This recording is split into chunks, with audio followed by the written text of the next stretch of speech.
Hello there, everyone. Welcome to the TTOR Show. And I'd like to introduce to you my special guest, Daniel, or as he goes by on X, Darwin to Jesus. Say hello, Daniel.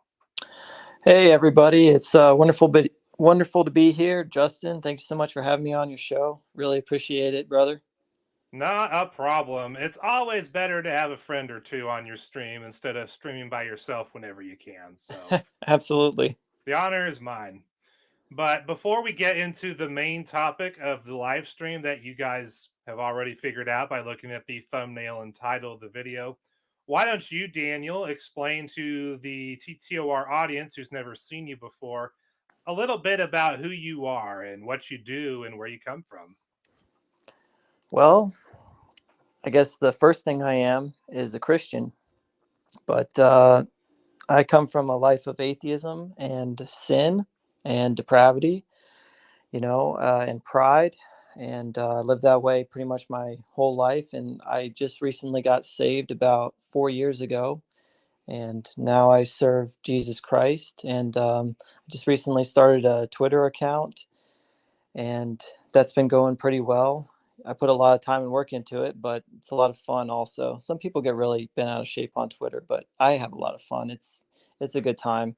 And I have a family. I've got two children in this family, and then I also have a daughter with my ex-wife. We got divorced when I was still a heathen, so it's unfortunate, but yeah, that's a little bit about me. Nice. And you used to be an atheist, from what I remember in your testimony thread. Can you explain a little bit? Because I know in that thread you went deep into it, and I don't expect you to get that deep here, but would you give the audience a little bit of an understanding of why it is that you concluded that atheism was wrong and therefore started your journey to becoming a Christian? Yeah, I just basically started delving into the philosophical consequences of a worldview where there is no intelligent mind that is responsible for everything. So, in a world where we are not intended to be here, where we are just an accident, how on earth do you account for things like our ability to reason validly, or the possibility of knowledge, or objective morality? All of these things shouldn't make sense in an atheistic worldview. Why would you think that your senses, which are incredibly complicated and need to be exactly right in order to give you accurate information about the outside world, if it's even possible, why on earth would you think that those would be correct if those were just the result of a mindless process that didn't even have you in mind? I mean, Right. if there's that mathematician that talked about a tornado sweeping through a junkyard and assembling an aircraft. Would you get in that aircraft and expect it to take you around safely? you know Right. um, and basically what I realized was that atheism just cannot account for the necessary preconditions for living an intelligible life. And what I mean by that is, in order to live an intelligible life, you have to rely on your senses, you have to use the laws of logic, you need to believe in morality, you need to believe that you have free will, right? These types of things are just basic intuitions that human beings all share, and to try to live without them, you really can't live for very long. And so the question then became, well, if atheism cannot justify these things, what can? And what could was a worldview with God in it, because in a worldview with God, these things all make perfect sense to believe in. If God made me so that I could experience the world that He made, why wouldn't He make me with senses that could accurately know the world that He made for me, right? Right. And why wouldn't the laws of logic exist? The laws of logic would just be the thinking of God, which are, the laws of logic are eternal. They're everywhere, they're unchanging, and that's just like the mind of God. The mind of God is eternal, unchanging, everywhere. So the laws of logic make perfect sense to believe in if God exists. And if atheism is true, it really can't account for knowledge at all. It leads to the contradiction of saying, I know that I know nothing, which is like saying the truth is that there is no truth. Because in the atheist worldview, to say that you know something requires a whole bunch of assumptions underneath that. And if you think about the word knowledge, knowledge is justified true belief. And if you're assuming things in order to know something, like if you're assuming that logic exists without any justification, or if you're assuming that your senses are valid or that your reasoning is sound, well, anything you build upon that assumption is also unjustified. And Mhm. since these things that we have to assume are all unjustified, like I just went through, logic, reasoning, senses, all those things are unjustified. We really can't know anything. So under atheism, it leads to the contradiction of saying, I know that I know nothing.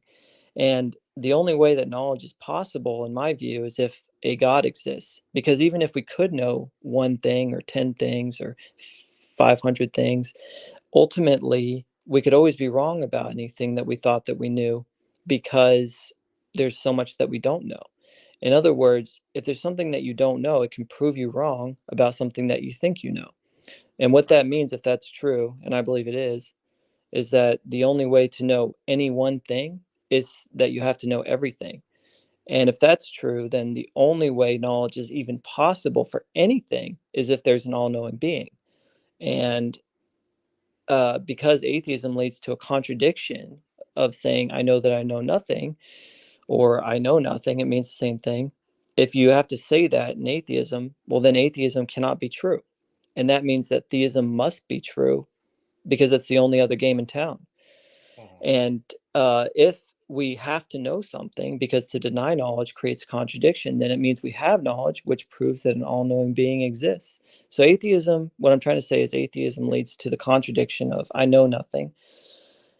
And therefore, atheism cannot be true. And there must exist at least one God. And once I realized that, then, it wasn't very long before I realized, which God it was. I think I had always really known.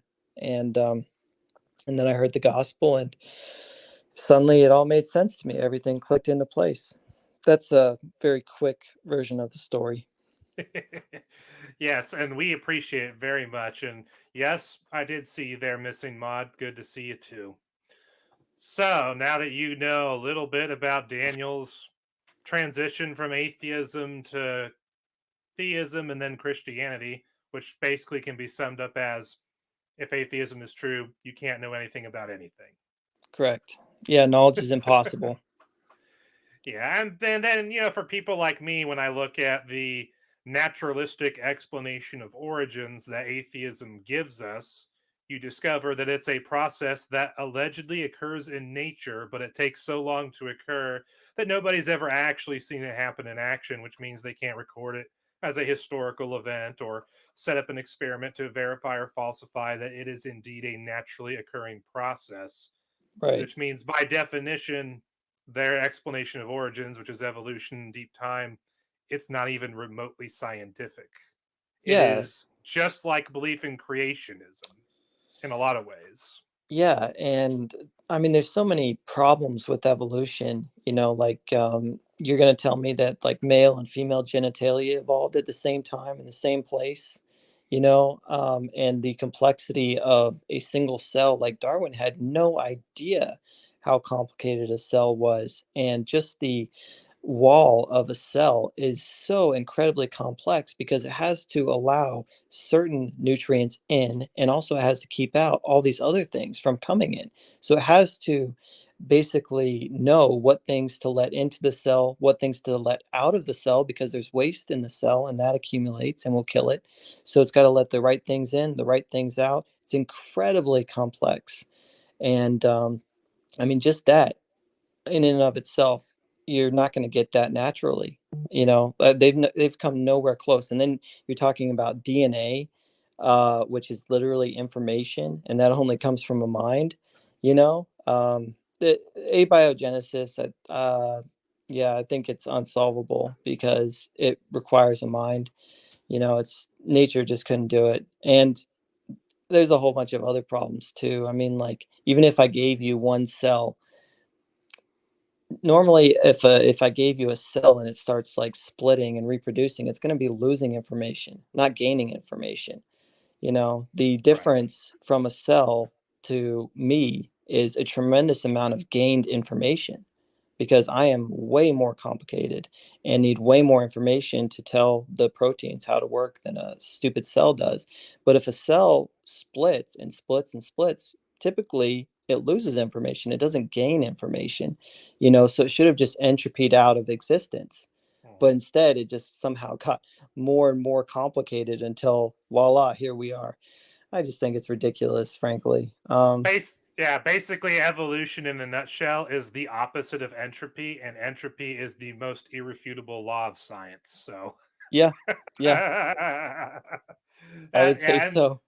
and before we get into the main subject of the show, I think one of my other favorite things about the evolution narrative that clearly points to me that it's false is, according to the official narrative, about from 14,000 years ago to about 10,000 years ago, roughly, during that few thousand years period, there was no magnetic field around the Earth. And Really? because there was no magnetic field around the Earth, this means that the pre humans, like the previous form of humans that existed before us who were alive at that time, Uh-huh. they would have been bombarded by all sorts of cosmic rays and hit with all kinds of cancers. And basically, the entire human race would have been killed by cancers, among other things, during that 4,000-year period. And we wouldn't be here today to talk about it. But Yeah. the fact that we are here today to talk about it proves that that cannot possibly be a true narrative. That has to be false. Yeah, I think that, if you just think about it for a bit and look into it, and you're not already presupposing naturalism is true, then evolution looks really, really absurd really, really quickly. Hmm. That's what I believe. But, ultimately, if evolution was true, then we're all just animals, and we're all just here without any kind of free will. And why would we think that our thinking was, valid or sound? Why would we trust in science? Because science requires valid thinking in order to work. It requires us to correctly know and set up the parameters of the experiment and to come to correct conclusions about that. And why would we think that our thinking was sound if we're just animals, like evolved animals? And there's really no reason to believe that we would be programmed to do that correctly, or anything really. Yeah. So I think that evolution undermines itself as a theory. I think naturalism is self-defeating philosophically. It can't even get off the ground. That's the way I see it. So Yeah, and the thing about truth, as far as how objective truth works, is that objective truth can never contradict itself in any way. So if something is blatantly false at a philosophical level, there's no way it can be proven to be true by appealing to another field of knowledge, like, say, science. yeah, and this is something else I want to say really quickly is that I believe it's very clear that science really presupposes God. And I know that science typically only looks for a naturalistic explanation, but if you think about the philosophical underpinnings of science, they're all theistic. They don't make sense in an atheistic world. For example, one of the major underpinnings philosophically for science is the idea of the uniformity of nature. Are you familiar with this concept? Vaguely, but explain to the audience, please. Yeah, so uniformity of nature is where we believe that the future will be like the past. So we think that the sun is going to rise tomorrow. And why do we think that? Well, we think it because it's risen in the past, right? But there's actually no justification for that belief. Anytime, if somebody says, well, why do you believe it will? And you appeal to the past, you're actually just begging the question. It seems really intuitive that the sun will rise tomorrow, but it's actually like a way that I describe it that helps to explain the problem is it's like walking backwards, taking step after step, and you can't see anything that's behind you because you're walking backwards. And you're saying, well, I've taken 1,000 steps, so therefore I can safely say that the next step I take won't be a cliff or it won't be a wall, right? That Hmm. doesn't follow. Okay. just because all the steps so far have been safe, you have no idea what the next step is going to be. You can't appeal to the past in order to justify thinking that you have future knowledge, because you don't, right? So we all think this way, we all think inductively, but strictly speaking, it's a total shot in the dark. So the question is, which type of worldview really makes sense of this belief in uniformity of nature? Because we all do believe in it, we all live by it, but why do we? And in the atheist worldview, if everything is just a matter of total chance and coincidence, the fact that there appears to be uniformity of nature should be thought to be the greatest possible coincidence. And an atheist, that we're being honest, should say that they have absolutely no idea what the future is going to hold, and they shouldn't be able to make any plans or anything. Frankly, they should just lay down and die and stop breathing, because how do you know that the air that you breathe is going to be air and not fire or water in the next second, right? How do you know that the laws of physics are going to be the same? It's another way of putting it. Imagine that you and I are standing in front of a roulette wheel, okay? And there's 100 numbers on the roulette wheel, all right? And it lands on 7, and then it lands on 7, and then it lands on 7, and it lands on 7 like 1,000 times in a row, okay? And I turn to you and I say, well, why do you think it's landed on 7 1,000 times in a row? Okay, there's 2 possible explanations for this phenomena that we're observing. Either it's just a matter of total luck and chance, or it's the result of a mind, meaning that somebody fixed it to be that way, right? It's one or the other. Now, who is justified in saying that they think that the roulette table is going to land on 7 on the next spin? The person who thinks that the table is fixed, or the person who thinks it's a coincidence? If you think it's a coincidence, then the next spin, it's 1 in 100. You shouldn't believe it's going to land on 7, right? Because it's just been a total coincidence up to this point. But if you fixed it, then if you'll it's know fixed, it's going to land on 7.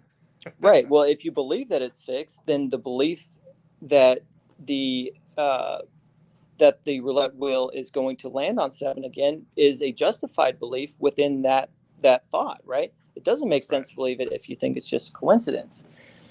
Okay, so what I'm trying to say then, to go back to the point about science, is that science is foundationally based on this idea of uniformity of nature. Whenever you do an experiment, you're assuming that the laws of physics will remain as they have, okay?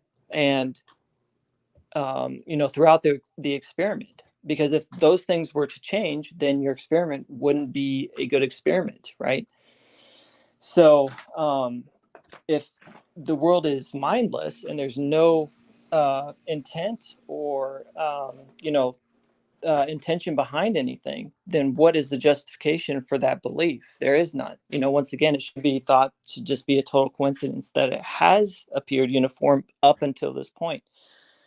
So, what I'm trying to say is that the uniformity of nature, that belief, doesn't make sense if there's no God, but it makes perfect sense if there is a God. And that's just one of the philosophical presuppositions that science is resting upon. Another one that I talked about is that we can know the outside world, that our senses are valid, because we can't do science unless we have valid sense data.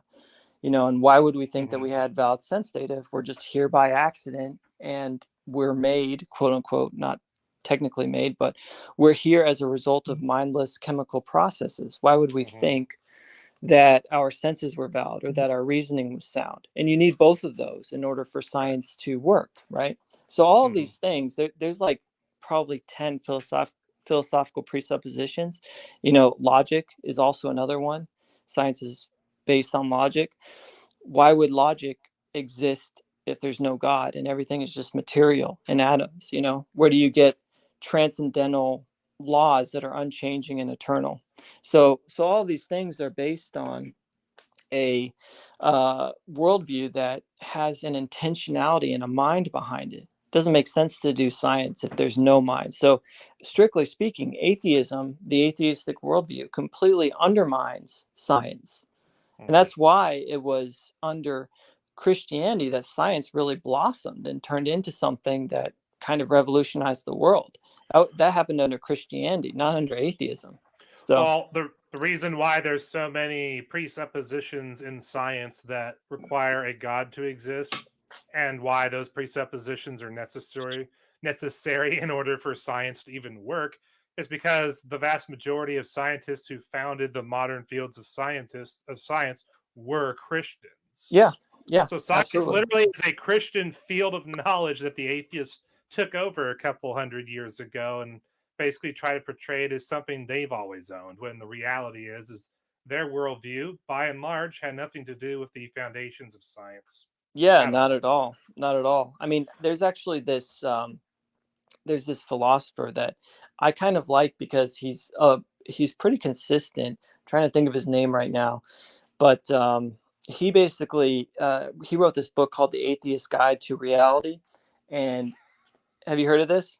No, but it sounds hilarious. Yeah. Well, he's a naturalist, and he's basically being honest about what atheism should actually mean. And he's saying, like, we can't even justify thinking that we're still the same person after 5 seconds. Like the idea that, in an always changing universe, that there's somehow this consistent thing that is you over time, like identity over time.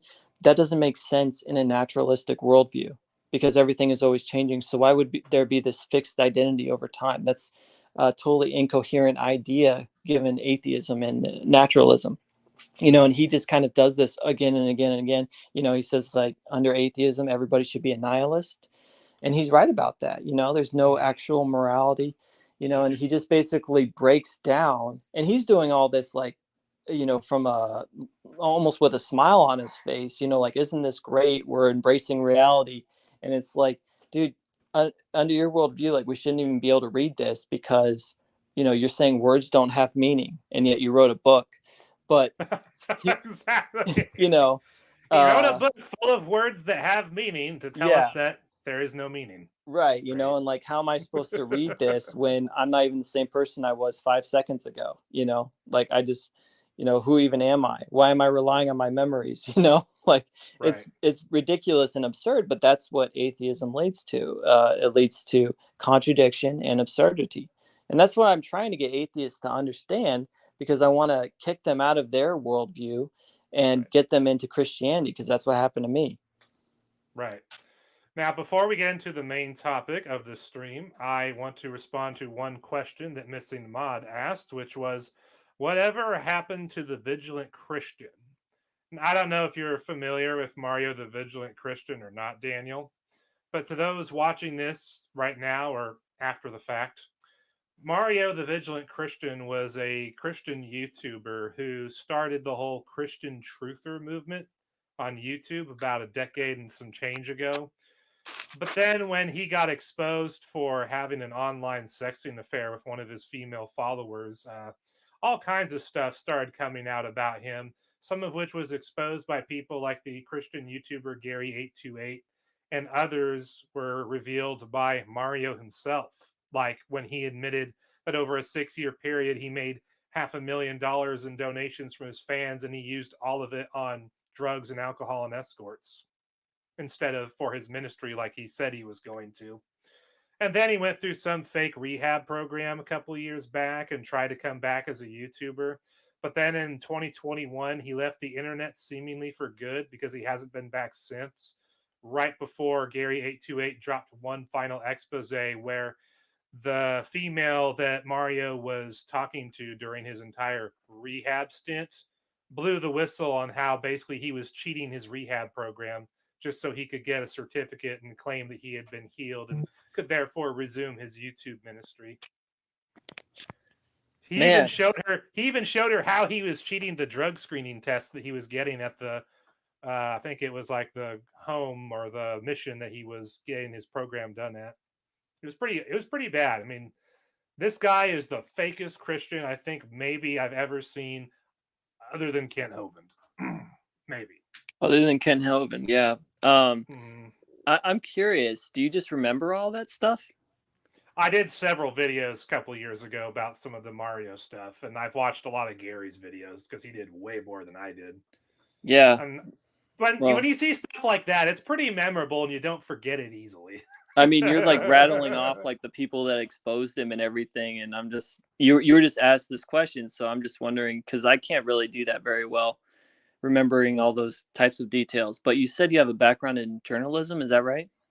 Yes, I have a journalism degree, and I'm now a producer at my church for the last 5 months, and hopefully for the long foreseeable future. Yeah, So, that's awesome. yeah, Yeah, but I haven't yeah, heard of that situation at all. That's really unfortunate. I hate when I see Christians, quote unquote Christians, do that sort of thing. It's really sad, like what happened with Ravi Zacharias. Kind of reminds me of yeah, that. You know, yeah, um, I really appreciated Ravi Zacharias as an apologist, and he really seemed like he was a good man of God. And it just makes Christianity look so bad when we have these scandals, and there's just so many of them, and it just really. Uh, yeah. I don't even know what to think of it, honestly. But I And know that yeah, drives me crazy. and as long as people continue to look to men instead of the Bible to determine whether Christianity is true or not, that kind of thing will always be devastating. Yeah, But it's true. I mean, but it just looks bad though to the outside world. I know that ultimately men are fallible and they're going to fail. I know that, and I keep my eyes on Christ, but I know that other people are not going to be that charitable. And it's just unfortunate because it really does hurt our witness, whether we like it or not. yeah. But to answer your question, Missing Mod, Mario left the internet 2 years ago, basically to get away from being exposed by YouTubers like Gary828 and myself for the fraud that he is. So he's been MIA internet wise for 2 years. How big of a channel did he have? Well, his original channel had like nearly 700,000 subs, Wow. and he got some lot of views on his older videos. But yeah, his newer channels that he did after that weren't nearly so popular and didn't get much traction. And because he was in it for popularity and clicks instead of any kind of integrity reason, he just abandoned all the stuff he would start, and eventually he left the internet. So yeah, Well, he was I hope he repents. yeah, he was clearly one of those grifting non-believers pretending to be a Christian just so he could make money off of us and fund his hedonistic lifestyle. But like you said, I hope he does have a genuine conversion in the future and becomes the real thing instead of a pretender. That's always preferred over the alternative. Absolutely. I mean, I know that I'm no better than anybody. Every time I look at somebody and I think, how could they have done that? I just remember that I was capable of anything and still am. If not by the grace of God, there go I. So, but anybody can get saved. If I can get saved, anybody can. So, Yeah, that is a very common sentiment for a lot of humble Christians. But before we get into any other discussions of faith or atheism or anything else, let's get into the main topic: all high right. impact flicks. This is going to be one of 3 posts on X that we'll be responding to, but this is the primary one that created this show. So basically, he and everyone else under the sun who's a popular content creator has had lots to say about all the stuff going down in Israel and the Gaza Strip area with the Palestinians and Hamas and all that stuff. But he decided, High Impact Flicks, to take an approach to the situation that, well, shows a lot of ignorance, for lack of a better word. This is what he wrote. I'm just going to read his whole post and then we're going to respond to it. All right. Religion is a mental sickness that makes mortal men do terrible things to their fellow man in the name of their gods. The core of the conflict in the Middle East can be boiled down to this mentality: my God is stronger than your God, and my God says you must die so he can set up his kingdom and purify his people. If you are not a believer in their God, you're an infidel. You are unclean, and unclean things cannot abide on the hallowed ground of their God. These religions do not foster peace, they call for war. Read their holy books. Both Allah and Yahweh are gods of war, while they claim to be gods of peace. Until people change their minds regarding their sacred superstitions, nothing will change. And then he quotes Deuteronomy 7 1 through 2, where it says, When the Lord thy God shall bring thee into the land whither thou goest to possess it, and hath cast out many nations before thee, the Hittites, and the Girgashites, and the Amorites, and the Canaanites, and the Perizzites, and the Hivites, and the Jebusites, 7 nations greater and mightier than thou. And when the Lord thy God shall deliver them before thee, thou shalt smite them and utterly destroy them. Thou shalt make no covenant with them, nor shew them, or nor shew mercy unto them. And then he quotes Surah 9:5, where, well, it's one of the many passages in the Quran and Islam that support the murder of non-believers simply for being non-believers. Now, Islam is a death cult, and everything he said about religion is true when applied to Islam. But taking Deuteronomy 7:1-2 out of context to try and claim that the God of the Bible is the same as Allah, that's where we know that this guy is totally out to lunch. And I think the best way, because I got several scriptures here on my tab, the best way to start responding to him as far as the Bible goes is to quote the 3 verses after the passage that he quoted, because he's leaving out some very important information. So on screen, we see Deuteronomy 7:1-5, which says the following. When the Lord your God brings you into the land you are entering to possess and drives out before you many nations, the Hittites, Girgashites, Amorites, Canaanites, Perizzites, Hivites, and Jebusites, 7 nations larger and stronger than you, and when the Lord your God has delivered them over to you and you have defeated them, then you must destroy them totally. Make no treaty with them and show them no mercy. Do not intermarry with them. Do not give your daughters to their sons, or take their daughters for your sons, for they will turn your children away from following me to serve other gods, and the Lord's anger will burn against you and will quickly destroy you. This is what you are to do to them. Break down their altars, smash their sacred stones, cut down their Asherah poles, and burn their idols in the fire. So, the way that HighImpactFlix presents the first 2 verses is that God's just calling for them to be destroyed. But then we see in verses 3-5 why he wants them destroyed. Not just destroyed, but don't intermarry with them. Don't give your daughters or your sons to theirs for marriage, because they will turn your children away from God and to serve those false Canaanite gods. And then God will destroy them. Right. But there's so much more, as you probably know, and as a lot of people watching this may know. There's way more that God has to say about why they are to not show the Canaanites any mercy and to not intermarry with them, and why this shouldn't be done. We see 3 lists, actually. We see in Leviticus chapter 18, which will be read in its entirety because you'll see why. It says, "The Lord said to Moses, speak to the Israelites and say to them, I am the Lord your God. You must not do as they do in Egypt, where you used to live, and you must not do as they do in the land of Canaan, where I am bringing you.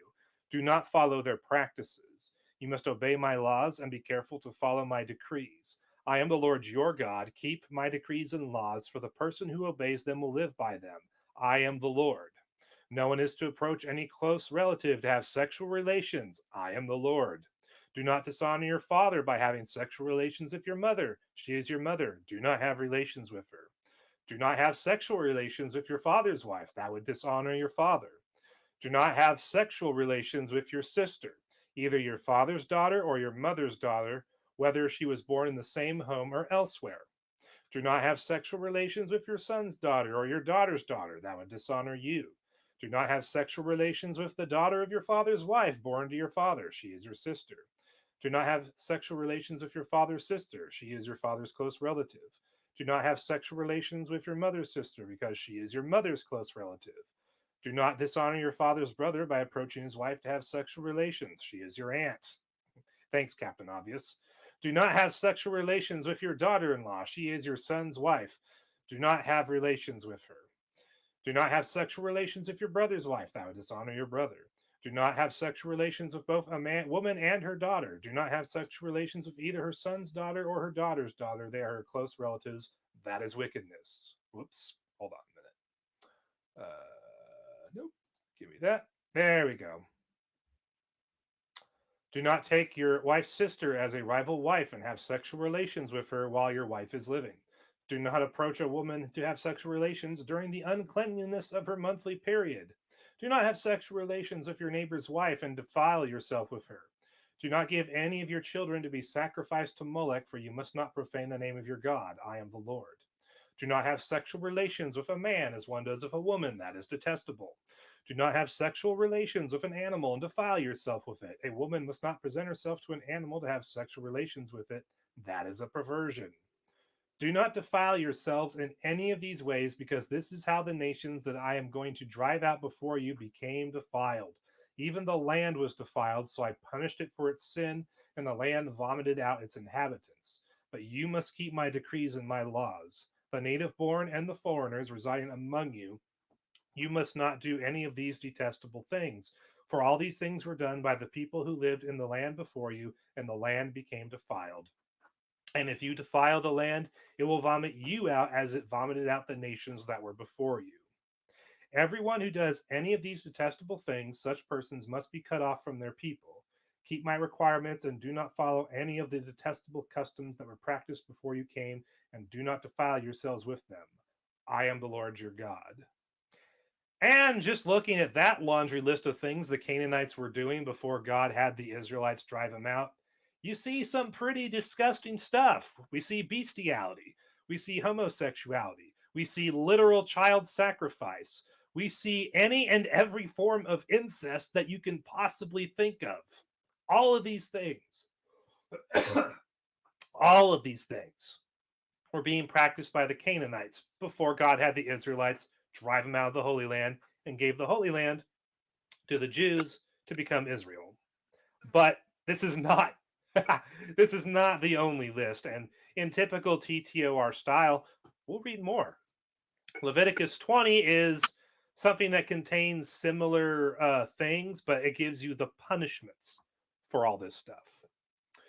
The Lord said to Moses, say to the Israelites, any Israelite or any foreigner residing in Israel who sacrifices any of his children to Moloch is to be put to death.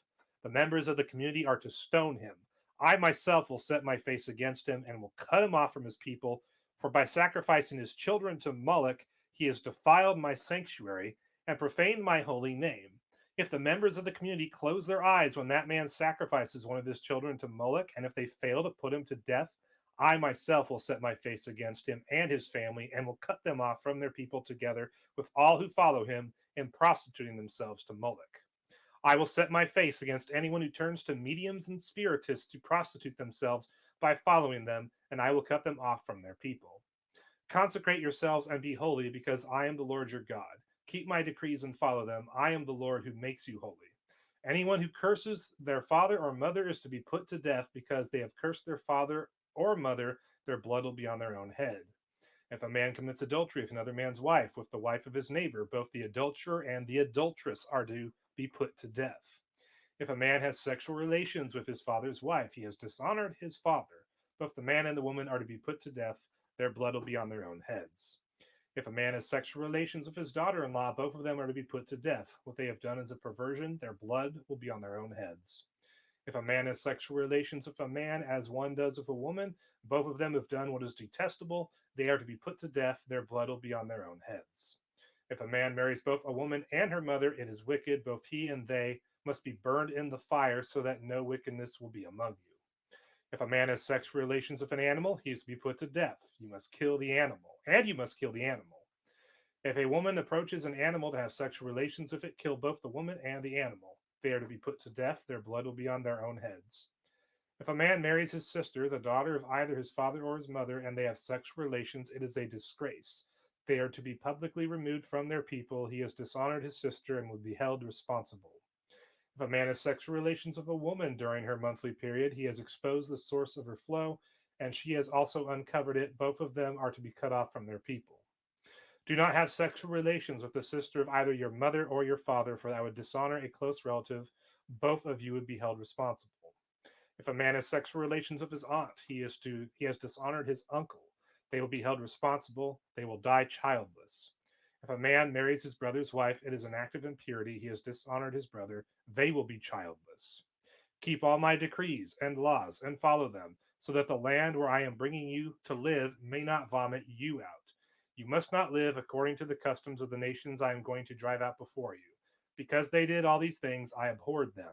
But I said to you, you will possess their land. I will give it to you as an inheritance, a land flowing with milk and honey. I am the Lord your God who has set you apart from the nations. And then, because we need another list, God gives us a much shorter one here in Deuteronomy 18:9-13.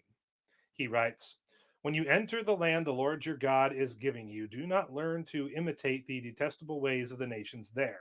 Let no one be found among you who sacrifices their son or daughter in the fire, who practices divination or sorcery, interprets omens, engages in witchcraft, or casts spells, or who is a medium or a spiritist, or who consults the dead. Anyone who does these things is detestable to the Lord. Because of these same detestable practices, the Lord your God will drive out those nations before you. You must be blameless before the Lord your God.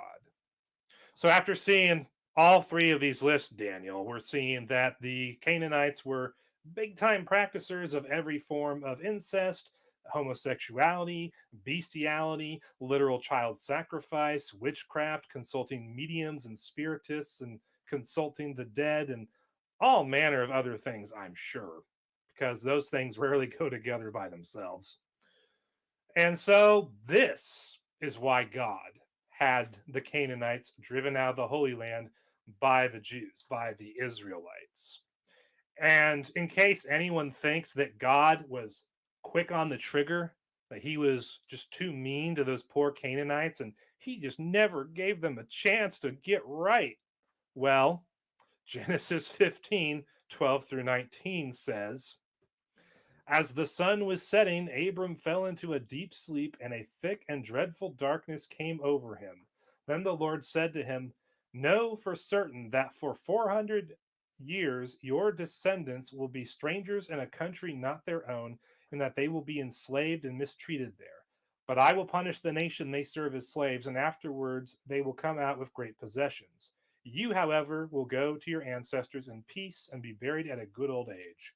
In the fourth generation, your descendants will come back here, for the sin of the Amorites has not yet reached its full measure.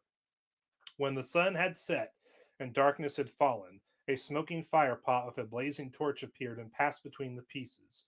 On that day, the Lord made a covenant with Abram and said, to your descendants I give this land, from the Wadi of Egypt to the great river, the Euphrates, the land of the Kenites, Kenizzites, Kadamites. So, as we can see in this passage, God gave the Canaanites over 400 years to repent of all those sins that we read about in the previous three passages.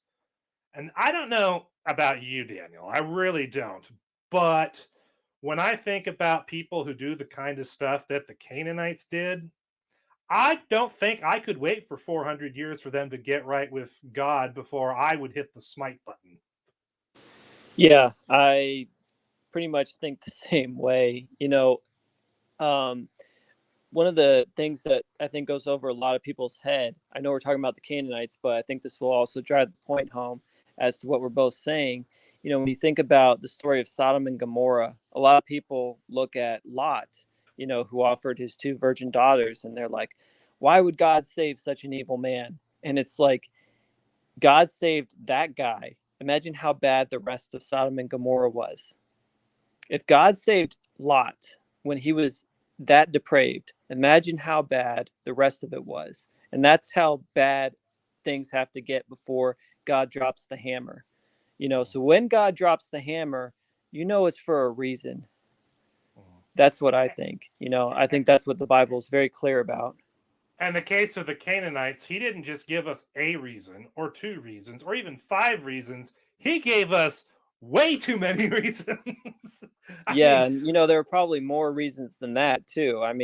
But they were just completely depraved and very disgusting people. And I think that's maybe one of the reasons why God had the Israelites wipe them out, was so that they could see the serious effect of doing that sin, what it would lead to, because it's one thing for God to have just done it. But some people think, well, why did the Israelites have to do it? Why couldn't God have just rained down, fury like he did with Sodom and Gomorrah, right? But I mean, this is just my theory, but I think he had his people do it to teach them personally. This is the price that is going to be paid if you turn to these things. And also, when you look at the Old Testament, I don't have the passage on my other browser tab, but when you read through the Torah, what you'll discover in one of the books is that God actually gives an instruction to the Israelites regarding how to conduct warfare. One of the things he told them to do when they were going to go to a Canaanite city to conquer it was that they'd go to the city, but before they would attack the city, they would actually extend a peace offering and they would give people in that city who didn't want to be wiped out in the ensuing battle a chance to get out of Dodge, basically, a chance to get out of that city and not get slaughtered like, those who stayed behind were going to be. And when I see the modern nation of Israel essentially doing the same thing with the people of Gaza, it actually kind of made me laugh because while the Jews of today and the nation of Israel today does a lot of things that definitely aren't biblical in relation to the Old Testament, much less the New Testament, that one particular warfare practice of theirs literally goes back to what God ordered them to do when they were dealing with the Canaanites back in the day, which makes the whole thing in real life going on right now pretty ironic. Yeah, it's funny that we're talking about this and that's what's going on right now. I was actually wondering about that. So it's funny this has come up because I never caught on to the fact that they were doing that. So I didn't know that Yeah, they actually did that in the Old Testament, that they warned the citizens beforehand. So yeah. I don't remember what the reference is. Otherwise, I'd look it up right now and put it on screen. But it is there. I've read it before. My eyes did not deceive me that day. I believe it. I believe it. Yeah, It's just really contrary to what interesting. some people may say on the internet. Hmm. Yes. Yeah, we're living in very interesting times. I did have some notes here that I wanted to say about his comment, though. Um, the Shoot. first thing that I think is interesting is this idea from atheists that religion is mental illness or it's mental sickness. And in case anybody thinks that there's any truth to that, I mean, look at people that aren't religious. Look at people that don't have religion, and just look at what they're doing with their lives. Look at what they're doing with their faces. Look how unhealthy they are mentally. They're just filled with fear and hatred, and they don't have peace. You can tell just by looking at them and see the way that they act. And I'm not trying to brag or anything. I'm just saying that these people are not mentally well. A lot of them, that they're Mm-hmm. very unwell. And I know that when I was an atheist, I was deeply unhappy, and I was pretty much completely lacking in any kind of empathy or concern for my fellow man, which is totally different from how I am now, because now I care about people, even people that hate me, Right. But atheism never gave you a reason to care about your fellow man because there's no objective truth, which means there's nothing that's morally good, nothing that's morally evil. Yeah. Things just are what they are. So what's the point in caring about your fellow man? I Well, mean, you could do it, but it means nothing in atheism. yeah. And I always looked at human beings as kind of like ants, the same way that oh, what's his name? The best friend of the author of Seeking Allah, Finding Jesus, Nabil Qureshi, Nabil Qureshi, and his friend is David David David Wood. Wood. Yeah, Yeah, I've watched his videos for years. I like him. yeah, I'm a huge fan of David Wood. It's kind of embarrassing I forgot his name just now, but I am a big fan of his, and he's like a total sociopath. I wasn't that bad, but when he talks about like, if atheism is true, then why not just go and do a mass murder or Mm-hmm. something, and what's stopping you? Like, why not have some fun if you think that that's fun? He's exactly right. Yep. That's a fact. And a lot of atheists will say, oh well, you just need a Bible to be a good person. You're really a terrible person. And it's like, well, we're all terrible people, first of all. Mm-hmm. Everybody is a terrible person. History has shown that anybody is capable of anything. You put Mm-hmm. good people into terrible situations and they tend to do terrible things. And history has shown that over and over and over again. So It's not that like an atheist is a good person. All the atheist is doing is they're just saying that they get to decide what's good and bad. And guess what? When you get to decide what good and bad is, you're the best person in the world. You know? That's magical. Yeah. Wow. Imagine that, you know? So Magically delicious, just like those Lucky Charms. yeah, I mean, funny how that works, you know? So it like to me, it's just such a nonsense argument because, you know, they're like, well, you need a book to tell you what's good and bad. You can't just determine it yourself. I'm like, last time I checked, serial killers determine for themselves what's good and what's bad. And so do Yep. rapists, you know, so did Hitler and Stalin. They were determining what's good and what was bad as well. So who's right? Anybody? You know, I mean, why are you right? Why aren't they right? You know, it's just total nonsense to me. Yeah, and on the topic of what we were discussing regarding the Canaanites, High Impact Flix is not the first person to condemn the God of the Bible for instructing the Israelites to deal with the Canaanites in the way he did. But when you look at all of the stuff that the Canaanites were guilty of, and you look at the hundreds of years that God gave them to repent before he finally dropped the hammer, when you look at all of that and you see these people still condemning God for what he said, you run into this little problem. Basically, God is in a situation where if he allows the evil and suffering that is being committed by people groups like the Canaanites to continue to occur, he's damned by the people. Why are you allowing this evil and suffering, God? But then when he actually steps in and judges those people for the evil they've committed and the suffering they've caused, well, suddenly God's an evil, genocidal monster. He's damned if he doesn't do anything about the evil and suffering in the world, and he's damned if he does do something about it. No matter what he does, God is damned. Yeah, and And to if me, you're damned no matter what you do, then the person damning you has no power over you. What they say means nothing.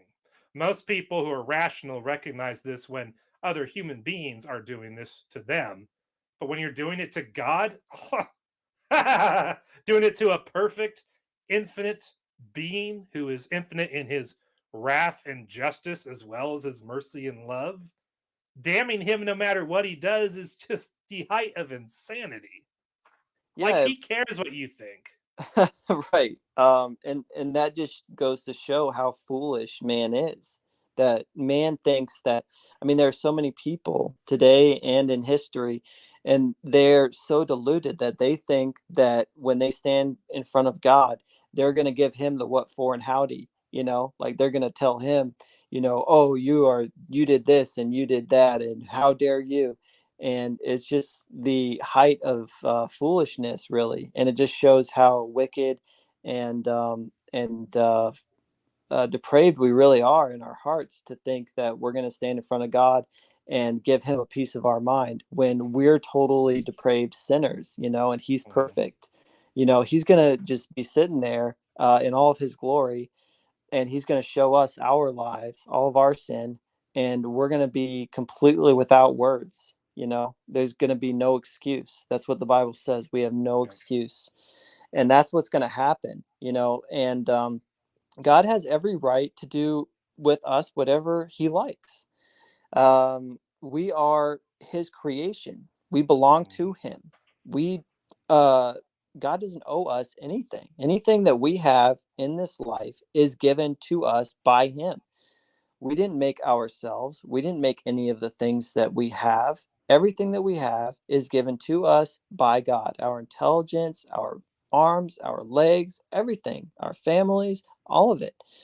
That is all God given. He created all of it, you know? So to this idea that like God owes us something, or you know, he's too mean or anything like that is just really really silly. You know, people don't seem to understand the idea that we are the creature, he is the creator. He is not subject to the same rules that we are. You know, he is the gardener, we are the garden. You know, he Mhm. can come in and rip plants up and move things around whenever he wants. It's his garden. He doesn't owe the plants anything. The plants owe him. He planted the plants for a reason. And if the plants aren't doing what he doesn't like, he can take them out. He can throw them in the fire. Well, it's like what Job wrote. I forget the exact reference off the top of my head. But God, if he were to withdraw his spirit and breath, we would all cease to exist. We would all die. He's literally the thing that is holding everything in reality together and keeping us alive. Yeah, exactly. And that should be completely obvious to anybody who thinks about this for a second, that if God exists and he created everything, he's also the sustainer of it. So everything that we have, we should be very, very grateful and remember that it doesn't belong to us. We're stewards of it. And God can take it back at any time. Mm-hmm. And when you have that type of view, it helps you to be much more grateful for the things that you have and way less entitled, you know. But Yeah. human beings are rebellious, and that's why we're in the situation that we're in, because we're foolish and rebellious, and we want to be our own bosses. We wanted to be God, and look what we did with everything. God said, okay, you want to be God? Here's the planet. And how's that working out for us? Not very good right now. No, Not very it's good at been a all. mess the whole time. And it's becoming an even worse mess in more recent times. That is for sure. Yeah. Yep. But So as well, go ahead. well, I was just going to move on. Do you have anything else to add before I Um, do? well, I like that you gave the context. I just wanted to note how common it is for atheists to cite biblical verses and not give any of the context. They never say why God is doing the things that he's doing. They never try to view it from God's perspective and give God the benefit of the doubt. It's always the least charitable take and the verses that make God look, quote unquote, the worst possible. There's no context given. They never mention what those people have been doing and why God is doing what he is to them. And the Bible always says why, but they never talk about why, when they're just going over this stuff. So it's just completely bankrupt. I would say, as far as intellectually, it's intellectually bankrupt. And I was totally guilty of it when I was an atheist as well, because it's easy to do, but it's really not going to impress anybody that knows their Bible. And I guess it's a good way to score points with your base or whatever. But honestly, I think it's pretty old too, because we've all kind of heard it a million times. So I just wanted to mention how they never really give context or the benefit of the doubt or anything like that. And like you said, God literally gave the Canaanites 400 years to get right. He gave them Mm-hmm. 400 years and they didn't. That's why he kept them in Egypt. The Israelites. He kept them in Egypt to give the Canaanites time to repent, and they didn't.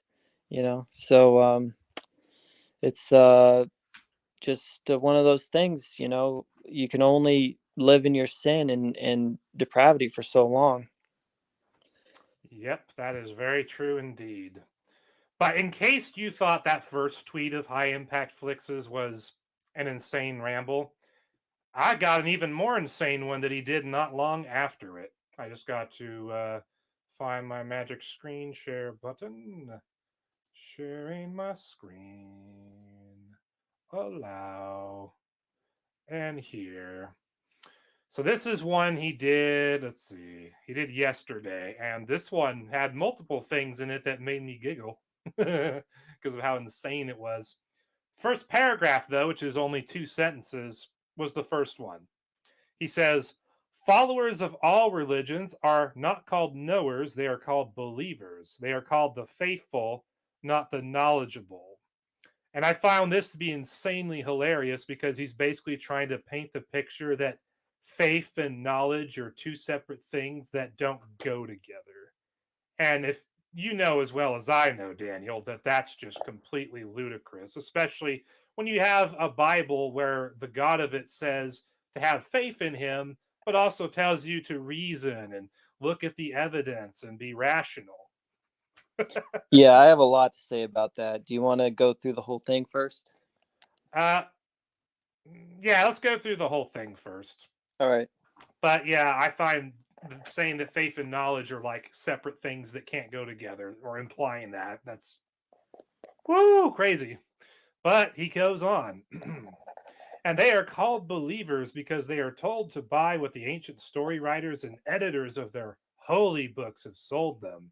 Since superstitions abide in their hearts, they are afraid that if they don't believe these holy stories called scriptures, they will be condemned by the writers as unfaithful or unbelievers. They can't prove any of these outrageous stories are true. And I got to stop right there because what he's really saying there, it's implied, but it's heavily implied, is that you and I cannot prove that anything in our Bibles is true as far as the historical narratives contained in it, which would include all the stories and all the accounts we have about Jesus and his ministry. And anyone who's ever bothered to study Roman historians and what they said about Jesus, they're raising their eyebrows on this one. Yeah, even Bart Ehrman has some serious stuff to say about, atheists who deny that Jesus even existed. Bart Ehrman is actually a little bit based when it comes to that. If you know who Bart Ehrman is. Yes, I know he is. Yeah. Absolutely. Yeah, Muslims like to use him to try and prove that Islam is right about anything, but then he's the one that's saying, yeah, the Jesus of the Bible really existed, even though I don't believe just about anything it says about him, and he was a real person put to death by Pontius Pilate. He's on our side as far as Jesus existing goes, even though he doesn't believe just about anything the Bible says about Jesus. Of course not. But it does get better from here. As a matter of fact, there is every indication that they are not true. If you try to use knowledge to challenge the stories, you are met with disapproving looks and are cast out as a pitiful unbeliever who has not been enlightened. Thus, knowledge is a formidable enemy against such belief. And because the logical fallacy of the scriptures, i.e., it's my way or the hell way, has such control over their psyches, and because of these fallacies, because these fallacies cannot be questioned within the ranks of the faithful, these believers fear damnation, which causes them to cling even more tightly to their superstitions. Is it a virtue to be a believer? What if you're a believer in your God, but you're not a believer in another person's religion or God? Aren't you still seen as an unbeliever from the perspective of the person who was faithful to another God? And the answer to that is yes, Captain Obvious. But it's actually in the comments of his post where I see stuff that's interesting. So this one guy responds to him and says, read the Bible, read A Case for Christ, look at the corroborated evidence of the time, read about how the Romans were cattling up Christians 60 years after Christ's resurrection, and you will see Christianity is a grassroots truth movement that didn't have time to be changed. And HighImpactFlix says in response, all the corroborating evidence is handed down. No one knows who tampered with what. I don't see how there is any way anybody can honestly verify any of this. And I have read what you mentioned. I doubt it.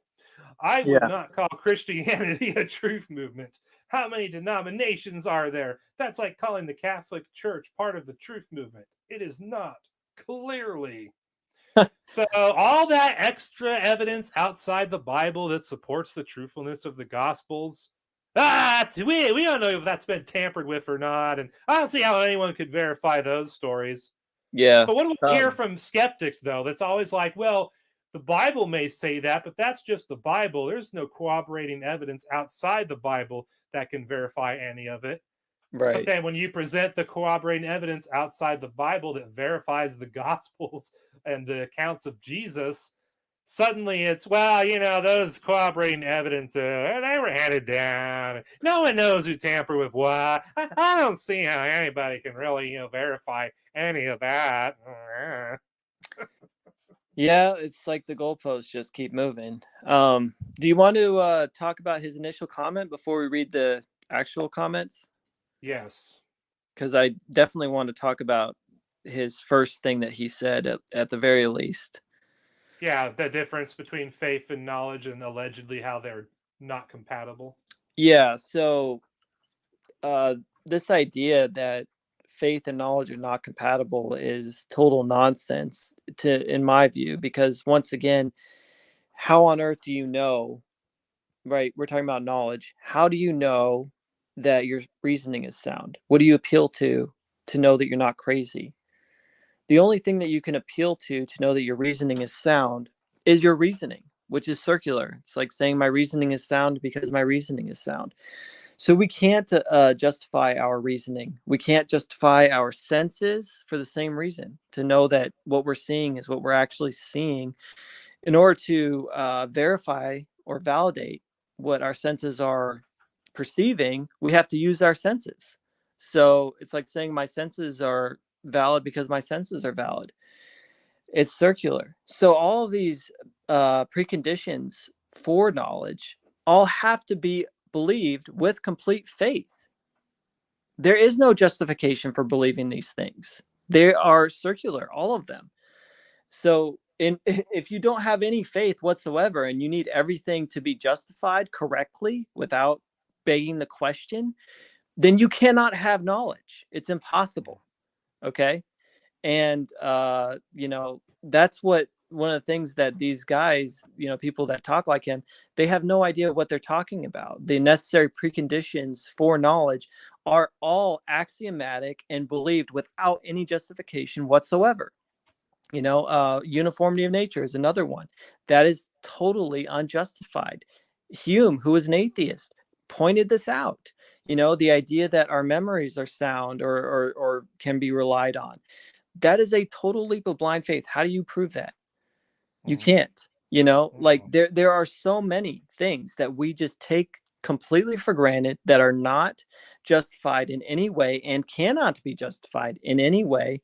And if you were to be consistent and not believe any of those, not put your faith into those things, you could not have knowledge. So what I'm trying to say is faith is a necessary thing to have in order to have knowledge. In order to know anything, you have to put your faith in a whole bunch of things that is totally unjustified. And this is one of those things that atheists just refuse to get because, they don't want to admit that they have blind faith in things. They think that religion means blind faith. And that's why I always do precept with them. I said, well, how do you know that? How do you know that? Because, I'm trying to get them down to the point where they're begging the question, and it happens all the time. And then I say, okay, well, you're just begging the question here. So you have no justification whatsoever for this belief that your senses are valid. And if you have no justification, then why do you believe it? It's just total blind faith. And then they pretty much just disconnect from there, because what do you say?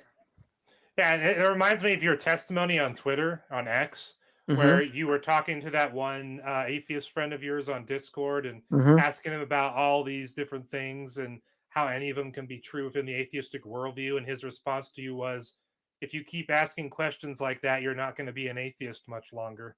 Yeah, it's a crazy thing, like atheists read that and they think that I'm making that up.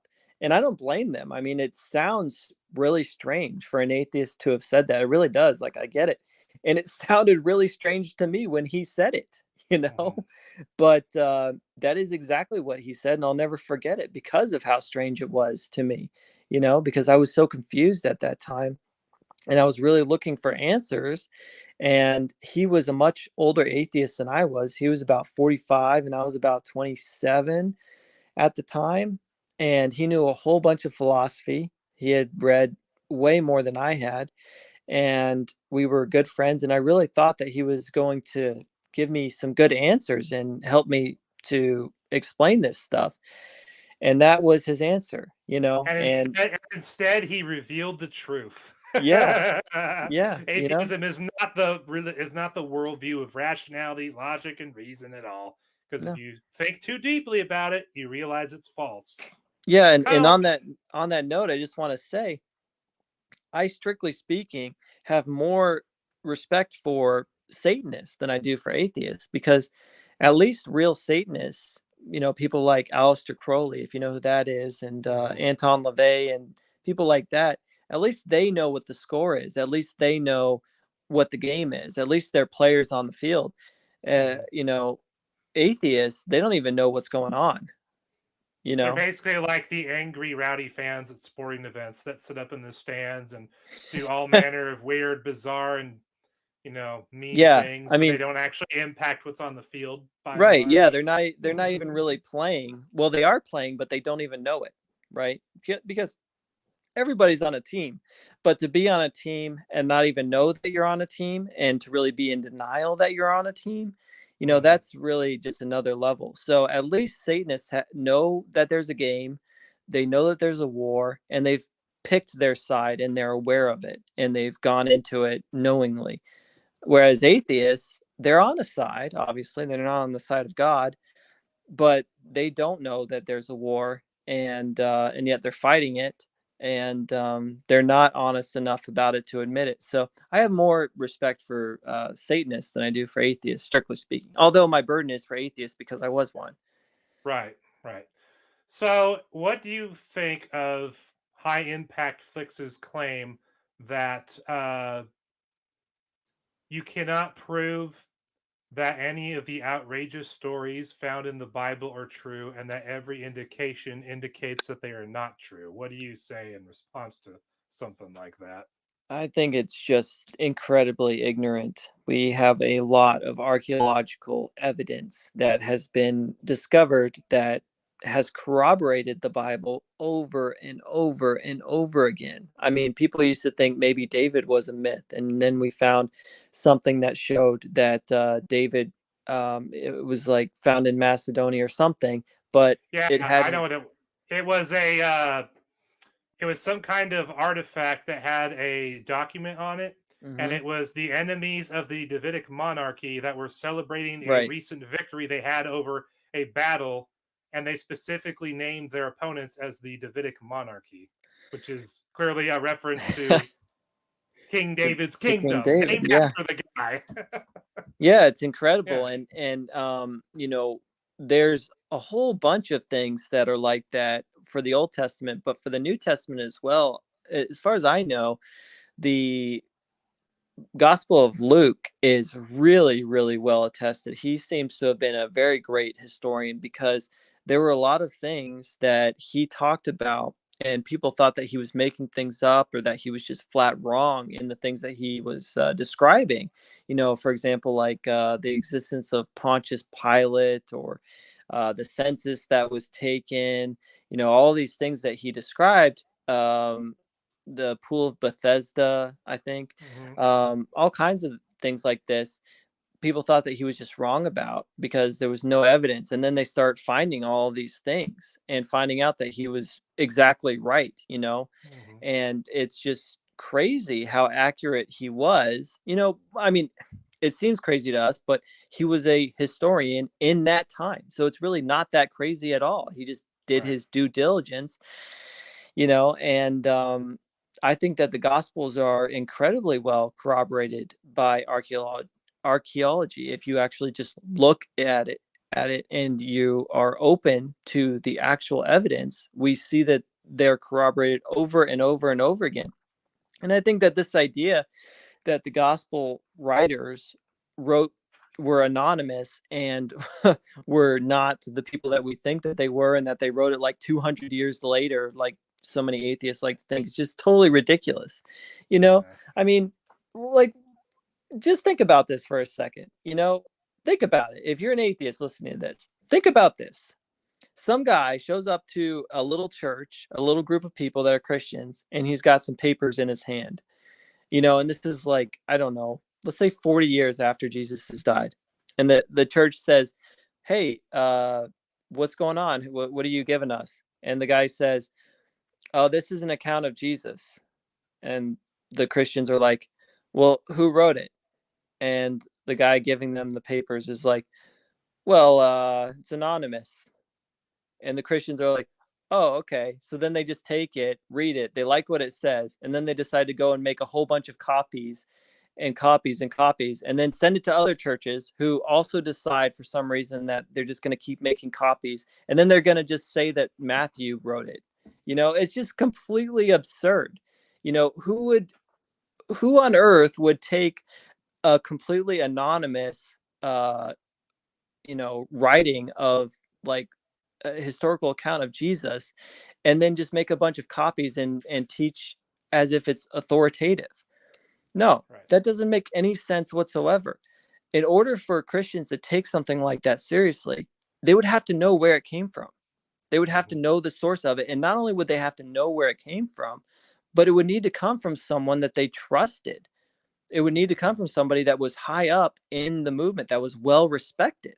You're not just going to make a whole bunch of copies and go through all of that work if you don't know who wrote it.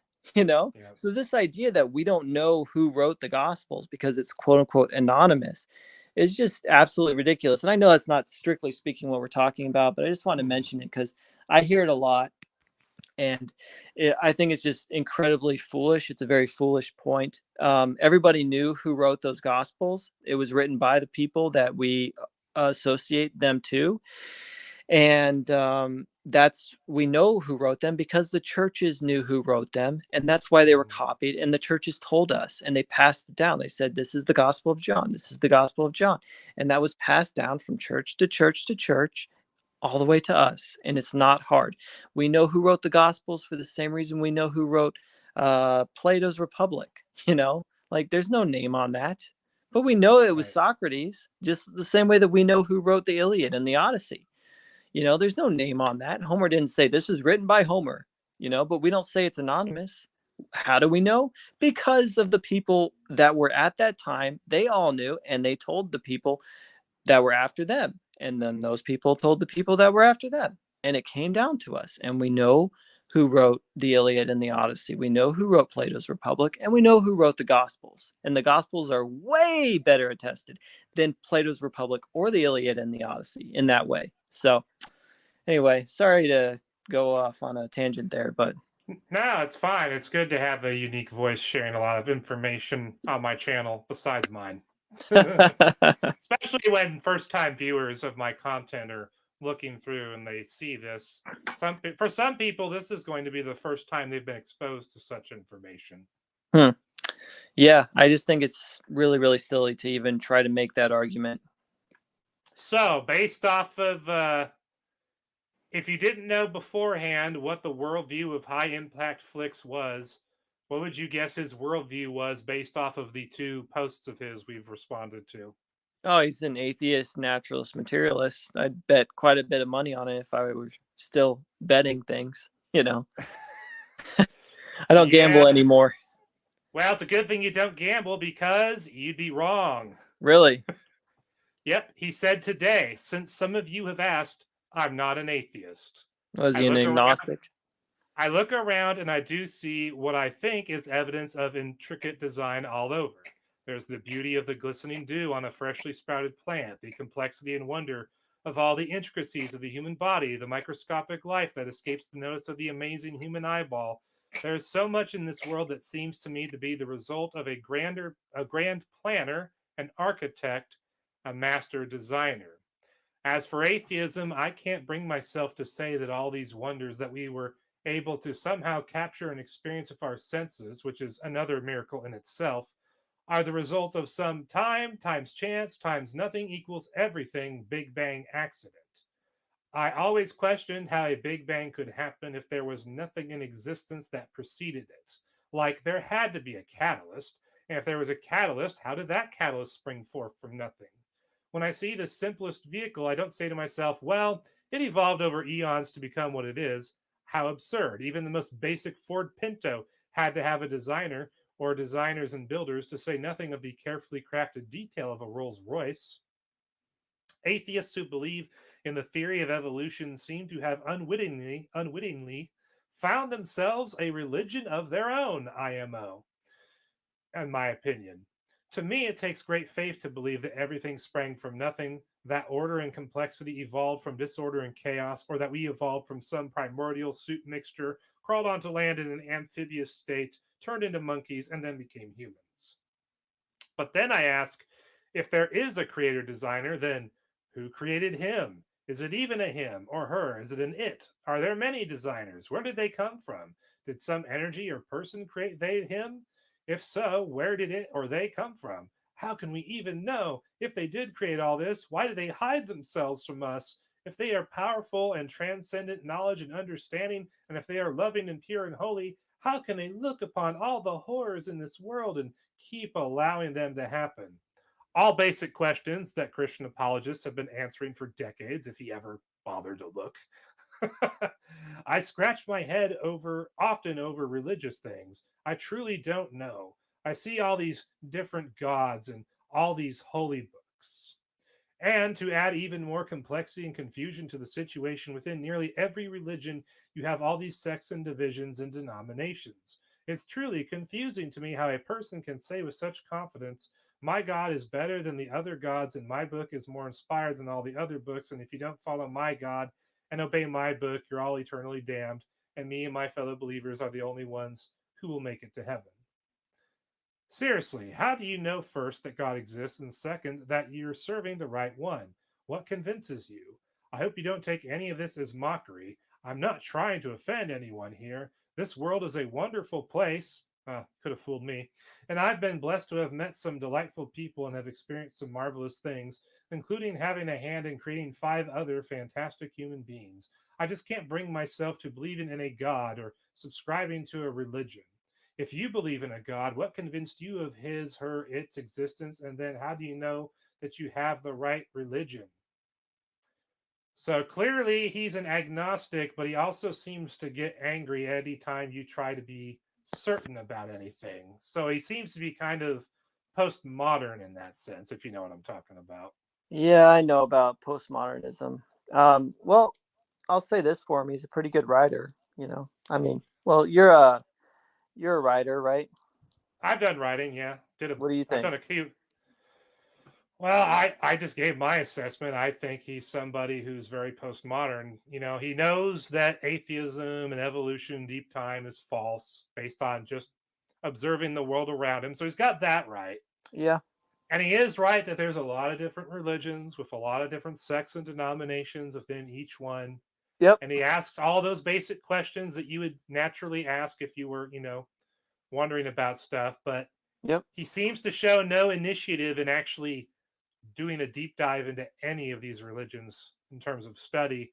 And then when anyone tries to present their religion as being true in an objective sense, that's where he gets the most hostile, I would say, for lack of a better word. Yeah, So I think you're exactly right about the postmodern diagnosis, because that with postmodernism, they kind of don't like the idea that there is just one truth. Like the idea mm, of Jesus saying, like, I am the only way, is really repulsive to a postmodernist. It's completely counterintuitive to their way of thinking, and you know I think you're exactly right about that. It's interesting what he said about design, though. I totally agree with that. However, he said, "Who created God?" And that's such a easy to answer question in my view. I don't understand how he doesn't know the answer to it. But in case mm, anybody's listening and you think that's a valid question, I'll go ahead and explain. God is a necessary being. Okay. That's like the definition of God.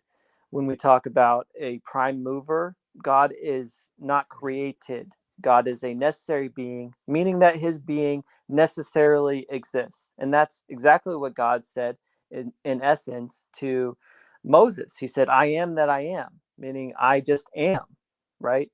So mm, God is a necessary being. He doesn't need a creator, he necessarily exists. He doesn't need anything for his existence. He is existence. That's what he is necessarily. He can't not exist. mm, That's the nature of a necessary being. And then everything else that has existence gets its existence from the necessary being. So none of us are necessary beings. We are all quote unquote contingent beings, meaning that we are not self-sustained. We cannot exist in and of ourselves. Something had to cause us to exist, right? Our parents and the effects of nature, right? We need certain things in order to stay alive and to come alive. And God doesn't need those types of things. God is not a contingent being. He's a necessary being. So God doesn't need a creator. All right. Anyway, just want to explain that real quick. Yeah, and that is a good point that you bring up. And I know that my friend Brett Keene, who commented in our stream earlier, he talks about that a lot when he talks about evidence for the existence of God. He talks about the primary mover, or as some people call it, the uncaused first cause. Yeah. Because if you're going to say that there's something that created God, well, how did that thing come into existence? And then if you keep going back far enough, you eventually arrive at a point where you have an uncaused first cause that created something that then led to the creation of everything. And where Yep. the Bible is unique on that is that not only does God himself claim to be the uncaused first cause, but he actually gives us observable evidence that he exists. For example, he says that the heavens are stretching out and that he's causing it to happen. Well, the heavens in the Bible, especially in those instances, are synonymous with the word universe, and the word stretch is a synonym of the word expand. So, Wow. quite literally, if you go through synonyms, the God of the Bible is saying that he is causing the universe to expand. And when we look at the universe through telescopes and all the technology we have, we see the universe expanding. Every old earth creationist, theistic evolutionist, and evolutionary biologist who studies space, they would tell you that there is strong evidence that the universe is expanding, and God says that that is something that he is causing to happen. Well, if God is really causing something to happen like the universe stretching, then you better see the universe stretching when you look at it, right? Yeah, and that's what we see. It's not only expanding, but it seems to be expanding at an ever faster rate. Mm-hmm. And there's other stuff too that he claims is happening, like the law of entropy, for example. In Psalm 102, 25 through 27, God talks about how the universe and the earth are wearing out like a garment, and basically it's on its way to its death. Well, that's exactly what the law of entropy teaches. It Right. has that effect on the universe itself and everything in it. Everything is decaying because of the law of entropy, including the universe itself, the earth, everything on the earth, etc. God accurately talked about that hundreds and hundreds and hundreds of years before science ever came along and verified that the law of entropy is a real thing. So the God Yeah. of the Bible doesn't just claim to be the uncaused first cause, he gives us evidence that he actually exists. And there is no better evidence than when he became a man in the first century. Jesus of Nazareth lived the life he lived, left behind the historical evidence of his existence. I mean, he didn't just have his own followers writing about him, you had Roman historians who honestly didn't give a lick or a care about any non Roman people groups. They talked about Jesus by name. I think Granted, there's like 45, right? Sources, like yeah, early sources, like historical and otherwise that we still have that talk about Jesus. but here's That the part about the Roman historians that's really creepy for non believers.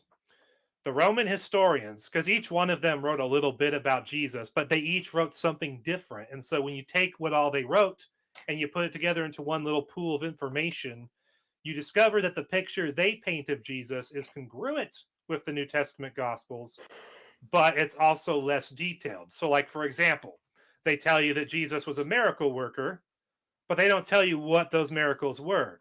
The yeah, Gospels of Matthew, Mark, Luke, and John do. They tell you that Jesus claimed to be God, but they don't tell you how people reacted to that. The Gospels tell you how people reacted to that.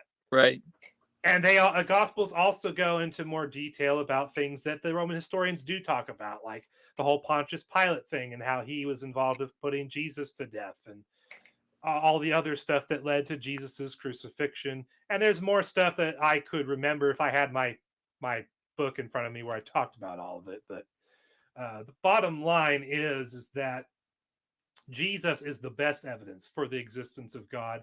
And the historical evidence we have to prove that the Jesus of the Bible is the real historical Jesus, well, that non biblical evidence actually proves that the Gospels are the primary sources of information about Jesus, because the Gospels were written prior to 70 AD. It's pretty easy to prove based off of how they date certain letters of Paul and the references to the Gospels that are made in them. You can't refer to things that don't exist yet. Right. Yeah. And the key source theory can't be true either, because that's a strictly hypothetical thing, and I don't deal in hypotheticals. But the bottom line is that the Gospels were written prior to 70 AD, Yep. which is far earlier than when the Roman historians wrote about Jesus. And the details these Gospels contain is way greater. They have way more detail about the historical Jesus than the Roman historians do. So, by any rational definition or rational standard, the Gospels of Matthew, Mark, Luke, and John are the primary and authoritative sources about the historical person, Jesus of Nazareth. And those sources say that he not only was God, he himself called himself Yahweh in John 8:58. Jesus is the greatest evidence we have to prove that the God of the Bible really exists. And no atheist ever has ever come close to disproving this. Yeah, I totally agree. And, I actually know this man. I talk to him just about every day. I don't know if he's going to listen to this, but his name's Bob. Hey, Bob, if you actually listen to this. He's a former pastor who's now an atheist. And we talk about like the historical evidence for God. And he says that he was a passionate Christian, but he looked into the biblical account, like the historicity of the Gospels and stuff, and that he no longer believes that they are, inspired and that they're accurate. And he's telling me like various arguments, and I'm just like, how do you not know the answer to this? I mean, some of the things that he's said, I'm like, did you not read any books on this that are written by Christians that explain this? He's saying that the Gospels were written, like I said, a few hundred years after Jesus. And there's so many good reasons to believe that they weren't. For example, they corroborate each other very well. And what I mean by that is there are certain details in the Gospels that you'll have a detail that is in one gospel and it won't really make sense why that thing is in there. But then another gospel will fill in that gap of knowledge, not on purpose, but just by accident, because it's written by a different person who had a slightly different perspective, and they'll mention a different detail, and both things will kind of explain each other. And that type of thing, if you read the book Cold Case Christianity by what I is his have that name? book actually. Yeah, Yeah. it's Jim great. Warner Wallace. Yeah, J. Warner Wallace. If you read that, he talks about how compelling that is when you see that, because if these writers had all gotten on the same page and wanted to have an accurate story, you wouldn't expect to see that type of thing. You would expect to see the same exact story pretty much from all of them. But that's really not what you see. You see the same beats, but the details are slightly different because there are different perspectives, and those different perspectives harmonize with each other because those people were actually there. Or, in the case of Luke, he was talking to the people that were there. And people say like, well, Luke wasn't an eyewitness. And I'm like, if a police officer goes to people at a scene of a crime, a car accident or something, and he takes down their witness account of what happened, that is an eyewitness account, and that is what Luke was doing. And that's what Mark was, because there's indications in Acts that the entire Gospel of Mark was Peter's testimony, and that Mark is simply the one who wrote it down.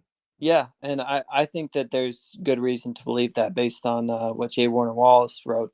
But the early church obviously thought that all four gospels were authoritative and incredibly vital and important, and that can only be because they were that. They were written by men who were in a position to know, and that's why they were given such serious weight, because of who wrote them, because they, it wasn't just written by some nobody who may or may not have been there. It was written by literally the founding, disciples and apostles of Christ.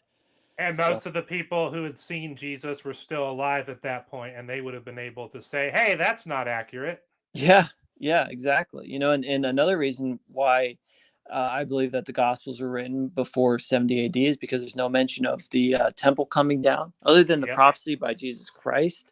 Yeah, But but no mention of that prophecy being fulfilled. exactly. Kind of a big indicator, and that's one I use a lot too.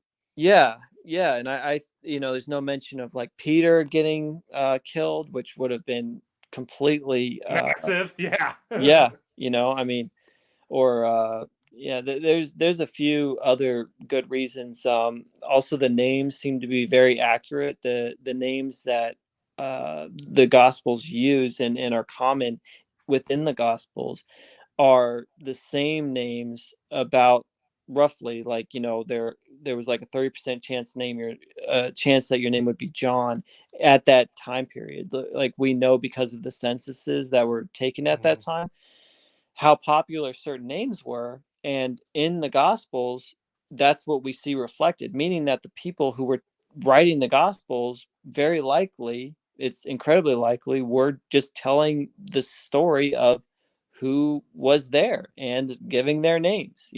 That's what you would expect from actual eyewitnesses who were alive at the time. Whereas if it was written like hundreds of years later, you would expect those names you wouldn't expect them to know that information or to care about it. Right. I mean, exactly.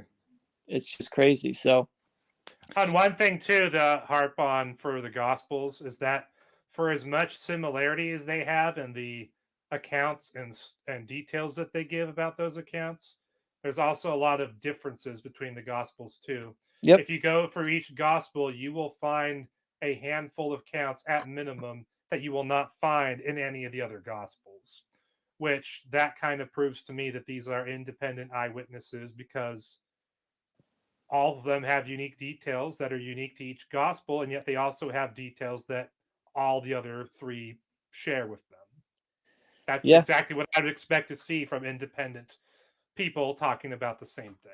Yeah, that's what happens when you talk to people who have seen the same thing. They all have their own perspective. They see and focus on different little details, but those details should harmonize with each other when you look at the whole scope of what happened. And that's exactly what we see. So, yeah. Yepers. Well, we are pretty deep into this. We've made it to the hour and 42-minute mark, approaching the 43-minute mark. Is there anything you'd like to talk about before we wrap things up here, as far as topics of interest to you, or maybe something that you're going through right now in relation to ministering to people on the internet or whatever? Well, let's see. I'm talking to Nikki, who her name is Beat the Colt on Twitter, and she also has Yeah, a I know who that is. She don't yeah. like me.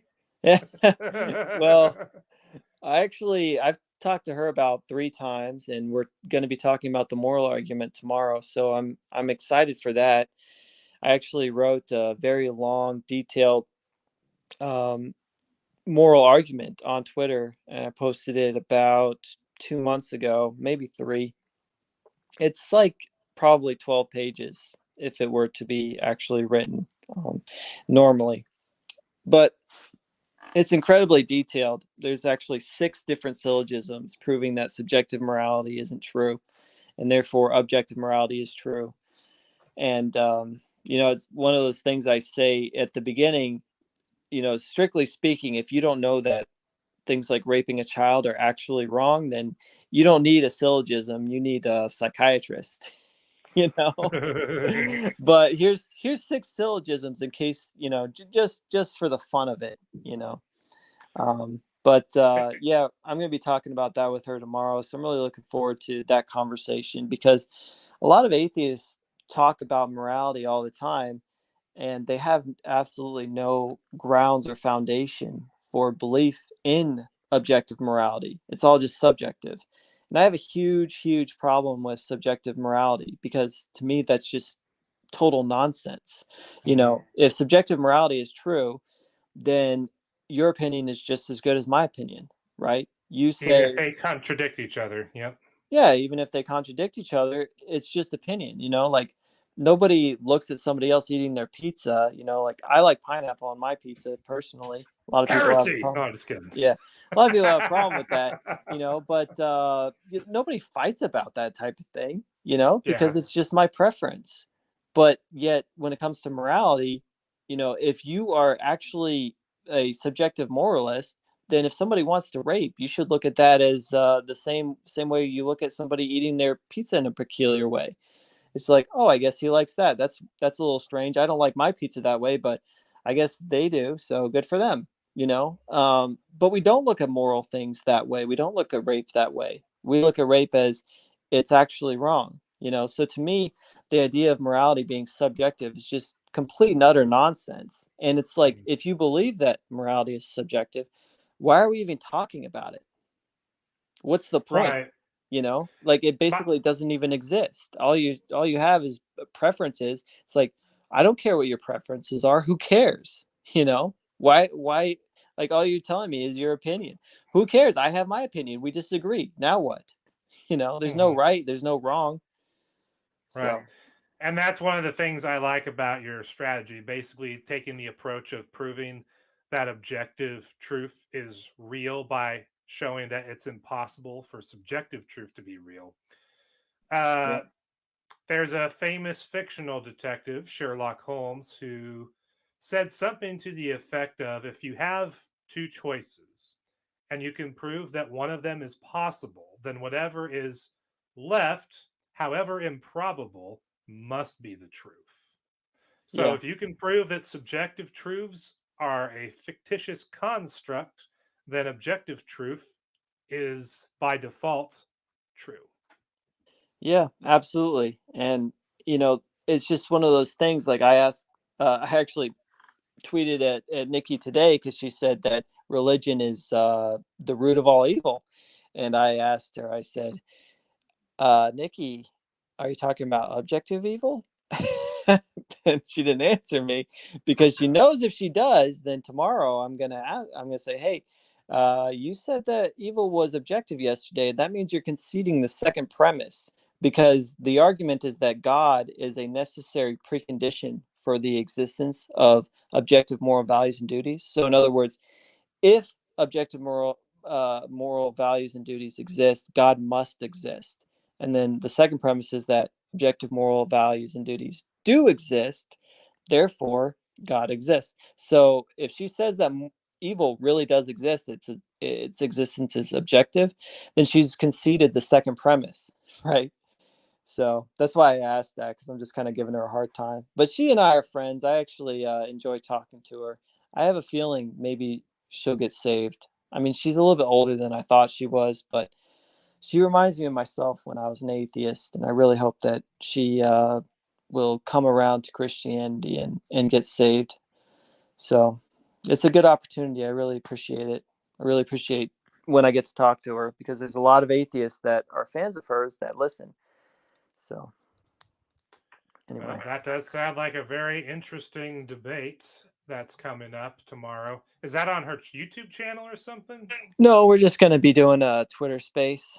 Okay. Yeah, we've talked at least 3 times before, and this time she says she's actually going to read through the whole thing, and going to be asking me questions about it, and we're going to talk about it, and hopefully this will give me a chance to really iron out all of the misconceptions that I hear all the time from atheists about morality. Like, oh, you just need a book to know what's good, and all this stuff. There are so many misconceptions and things that atheists just do not understand about the moral argument. Mhm. And hopefully I'll get a chance to really iron out all that stuff, even though I know I'm going to keep having to do it over and over and over again. But Well, based on what I've heard tonight, I'm sure you'll knock it out of the park tomorrow. oh, I hope so. She's pretty smart. She's a clever girl. So Mhm. anyway, God is with me though. So at least I hope Yeah. he is. Just trust the Lord and do the best you can. Pray that the Holy Spirit will fill you and give you the right things to say. Yeah, And the right absolutely. things to say, I mean the truth. Absolutely. Yeah, we've and got being the truth able on our side. to react truthfully on the flies to the best of your ability. That's another thing to pray for. Yep. Actually, I think before we end the show, I'm going to pray over you to end things, because what you have is a chance that doesn't come too often to people like us. Yeah. So anyway, Lord, I thank you for this evening and this live stream. I am glad I had the chance to have Daniel on to talk about not only high impact flicks and the things he was saying, but also to have the chance to talk about a myriad of other topics related to you and the truth, which is also you. I just pray that when he has his Twitter space debate with is it Break the Cult? Beat the cult. Beat the Cult. When he has his Twitter space debate with Beat the Cult, I pray that you will fill him with the Holy Spirit and that he will have the right things to say, which is the truth. I pray that you'll give Daniel the truth with his prepared statements. And I also pray that you will fill him with the truth and that he can speak truthfully when they respond to his prepared statements. Because as you know, Lord, and as I know, atheists tend to fall apart when a real back and forth happens. They are not very good at counter arguing and thinking critically. And I just pray that you give Daniel the truth and you give him patience. And if Beat the Cult ever hits a point where she feels like she's losing and has to go into the ad hominem attack mode, I pray that you'll give Daniel the level headedness so that such a response will bounce off of the armor you put around him. And most importantly, if he's given the chance, I pray that Daniel will get the chance to preach the gospel message of salvation and to give Beat the Cult's audience the truth about the human race and their standing before God and what they must do to be saved. And we pray these things in your name. Amen. Amen, brother. Well, it was good having you on. I definitely will be inviting you back. All right. I will just have to figure out when I'm going to stream again, because that's not always clear to me. With my new job, especially, there's some days where I'm just so tired. It's like, I just want to do some other things. I just can't do like a live show. I understand. Yeah. Well, I really enjoy your content and everything. I haven't watched all of your videos, but the ones I have watched, I really enjoy a lot. I think you're doing a great job, so think you should definitely keep doing what you're doing, man. Yep, I will definitely try as God wills it. And with that, ladies and gentlemen, we bid you farewell and we will see you next time. Toodles. Have a good night, everybody.